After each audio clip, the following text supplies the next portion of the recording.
আহমেদ, কলার মোচা কি ভালো কিনা? কলার মোচা অবশ্যই ভালো, একেবারেই গ্রামাঞ্চলে পাওয়া যায়। কলা থেকে তৈরি, অর্থাৎ কলার যখন কাঁচা অবস্থায় থাকে এটাতে প্রচুর পরিমাণে আয়রন থাকে। সো এটা আয়রন যাদের কম থাকে, রক্তশূন্যতার কারণে আমরা কিন্তু এটাকে নিতে পারি। যাদের লুজ মোশন থাকে বা আইবিএসের প্রবলেম থাকে, স্টুলটা কোনোভাবেই কন্ট্রোল করতে পারছেন না, তারাও কিন্তু কলার মোচাটা খেতে পারেন। এবং এটা কারি হিসেবে আমরা রান্না করে খেতে পারি, ভাজি খেতে পারি, অনেকে এটা জাস্ট কাঁচা অবস্থায় বানিয়ে রসুন টসুন দিয়েও কিন্তু খেতে পারে।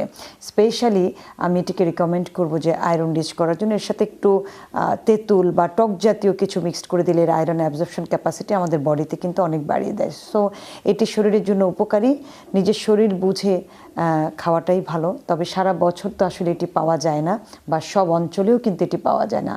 যে অঞ্চলে যেটা পাওয়া যায় সেই অঞ্চলের অধিবাসীর জন্য সেই সবজি বা ফল তার জন্য অনেক বেশি